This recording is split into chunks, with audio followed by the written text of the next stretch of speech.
સુરતમાં ઠગબાજોને પકડવા પોલીસની ગજબની તરકીબ। એક મહિલા પીએસઆઈએ વોટ્સએપ પર પૂજા બનીને ઠગબાજોને ઝડપ્યા। આ મહિલા પીએસઆઈએ આરોપીઓને ડેટ પર બોલાવી ઝડપ્યા। આરોપી ગિરીશ મધુ હિંદડ, કુલદીપ સોલંકીની ધરપકડ કરવામાં આવી છે। આરોપીઓએ 30 લાખ રૂપિયાની લોન લઈને છેતરપિંડી કરી હતી।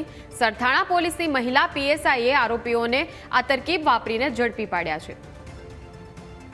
तो महिला पीएसआईए वॉट्सएप पर पूजा बनी आ ठगबाजोने झड़प्या। बे आरोपीओने डेट माटे एटले के मळवा माटे तेमने बोलाव्या हता अने आ रीते ठगबाजोने पकड़वा माटे आ तरकीब वापरी आखरे जेल हवाले कर्या छे।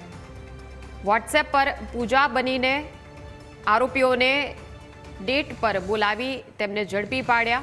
ठगबाजो के जे 30 लाख रूपियानी लोनना व्यवहारमां शंकाना दायरामां हता त्यारे आरोपीओने झड़पी पाडवा माटे अलग रीते आ तरकीब महिला पीएसआईए वापरी अने डेट माटे तेमने बोलावी झड़पी पाड्या।